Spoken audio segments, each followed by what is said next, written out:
ওয়াকিল আহমেদ 1 বছর আগে কাজে যোগ দিয়েছিল সে, পুরনো ঠিকানা দেখিয়ে কাজে যোগ, তারপর কাজে অমনোযোগী ছিল দীর্ঘদিন, সে কারণে বসিয়েও দেওয়া হয়েছিল তাকে।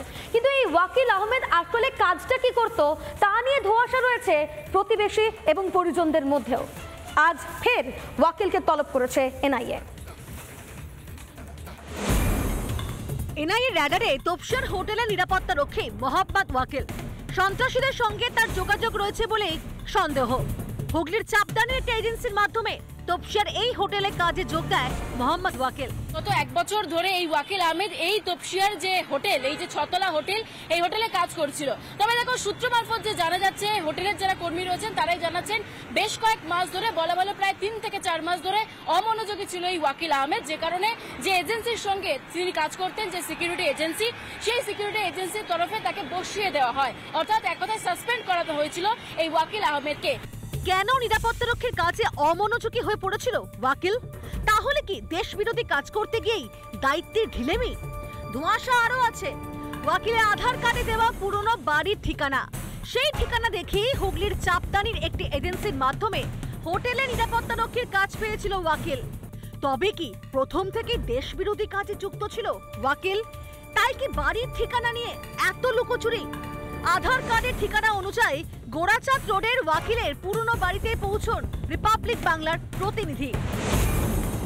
জানা যায় পুরনো বাড়িতে 20 বছর আগে থাকতো ওয়াকিল, বিয়ের পর থাকতে শুরু করে রাজাবাজারে।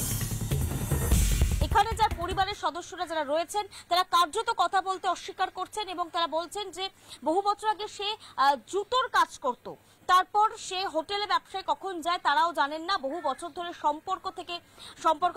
সম্পর্ক নেই এই ওয়াকিলের সঙ্গে, এবং তারা সাফ জানাচ্ছেন কোন রকম ওয়াকিলের ব্যাপারে কথা বলতে পর্যন্ত তারা নারাজ। এই বাড়িতেই আগে সে থাকতো বলে জানা যাচ্ছে। আমরা ছোটবেলা থেকে দেখছি এখানে ও জন্ম নিয়েছে, ঠিক আছে, তারপরে এখান দিয়ে 20 বছর হয়ে গেছে, এখান দিয়ে চলে গেছে। না না না, পাকিস্তান তো কোনোদিন হবে না ওনার। কেন? ওদের ছোটবেলা দিয়ে আমরা দেখছি ভালো ছিল। ওয়াকিলের পুরনো বাড়ি এই প্রতিবেশীর দাবি শেষবার 3 মাস আগে দেখেছিলেন ওয়াকিলকে, কিন্তু প্রতিবেশীর পরের বক্তব্যে তৈরি হচ্ছে আরো একটি ধোঁয়াশা। শেষ কবে দেখেছিলেন ওকে? আমি 3 মাস আগে দেখেছি। আমি বুঝেছি কি বিল্ডিং এ কাজ করছে।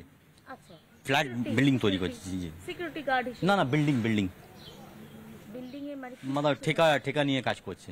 ঠিকা কর্মীর কাজ করছিল। কেন, কি করে বুঝলেন? ওরা জানিছে, আমরা বলেছে, তাই জন্য। হোটেলে নিরাপত্তারক্ষী ওয়াকিল কি তবে পেশা নিয়ে মিথ্যে বলেছিল? আধারে পুরনো বাড়ির ঠিকানা, কাজ নিয়ে ধোঁয়াশা প্রতিবেশী ও পরিজনদের মধ্যে। কেন এত লুকোচুরি? রিপাবলিক বাংলা। চরের খোঁজে এনআইএ তল্লাশিতে চাঞ্চল্যকর তথ্য। বৈদেশিক মুদ্রা বিনিময় কেন্দ্রের যে অফিস, সেই অফিস থেকেই চলতো টাকার লেনদেন। এমনকি ভুয়ো আধার কার্ড দিয়ে একাধিক ইউপিআই অ্যাকাউন্ট খোলা হয়, সেই ইউপিআই অ্যাকাউন্ট দিয়েও হতো টাকার লেনদেন। এমনই একাধিক তথ্য মিলেছে, নজর রয়েছে মমিনপুরের ট্রাভেল এজেন্সিতেও।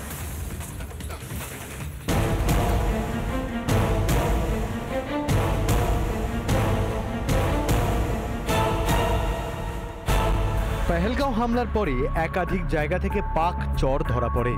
এরপরেই সারা দেশে এনআইএ মোট 15টি জায়গায় তল্লাশি করে।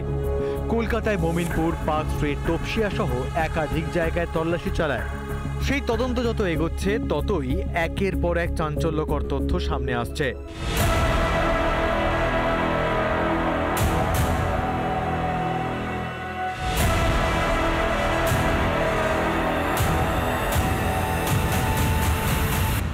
তদন্তকারীরা জানতে পেরেছেন অবৈধ লেনদেনে যুক্ত বৈদেশিক মুদ্রা বিনিময় কেন্দ্র। কলকাতা ও সীমান্ত এলাকার ফরেন এক্সচেঞ্জগুলি জড়িত।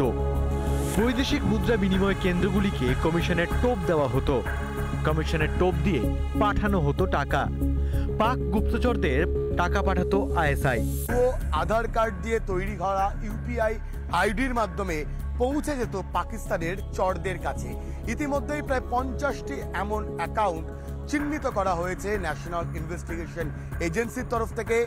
তার পাশাপাশি যে তথ্য সামনে আসছে, বেশ কয়েক লক্ষ টাকার লেনদেন এইভাবেই পাকিস্তানের থেকে করা হয়েছে এমনটাই তথ্য সামনে আসছে।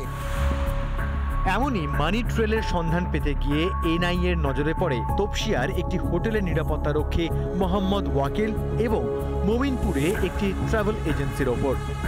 এনআইএ জানতে পারে ধৃত সিআরপিএফ জওয়ান মতিরাম জাটকে একাধিকবার টাকা পাঠিয়েছে ওয়াকিল। নজরে পেহেলগাঁও হামলার আগে 3টি সন্দেহজনক লেনদেন। কিন্তু নিরাপত্তারক্ষী ওয়াকিল টাকা পাঠাতো কি করে? এখানেই বেরিয়ে পড়ে মোমিনপুরে ওই ট্রাভেল এজেন্সির নাম। সোমবার সেই ট্রাভেল অপারেটরের মালিক মাসুদ আলমকে ডেকে পাঠায় এনআইএ। সেই মতিরাম জাটের কাছে টাকা পাঠিয়েছিল ওয়াকিল, কিন্তু কোথা থেকে টাকা পাঠিয়েছিল? একটি এজেন্সির মাধ্যমে, একটি ট্রাভেল এজেন্সির মাধ্যমে। সেই ট্রাভেল এজেন্সি, মোমিনপুরের ট্রাভেল এজেন্সির মালিক হচ্ছে এই আলম, তাকেই ডেকে পাঠানো হয়েছে। হাওয়ালার মাধ্যমে টাকা মোহাম্মদ ওয়াকিলের কাছ থেকে পৌঁছায় ধৃত সিআরপিএফ জওয়ান মতিরাম জাটের কাছে। এই জাল আর কতদূর ছড়িয়ে তা জানার চেষ্টা করছে এনআইএ। পার পাবে না ঘরের শত্রুরা। রিপাবলিক বাংলা। নানা ধরনের কন্টেন্ট দেখার জন্য লাইক করুন, শেয়ার করুন আমাদের ফেসবুক পেজ, সাবস্ক্রাইব করুন আমাদের ইউটিউব চ্যানেল। পাশাপাশি অন্যান্য ব্রেকিং নিউজের জন্য অবশ্যই চোখ রাখুন রিপাবলিক বাংলায়।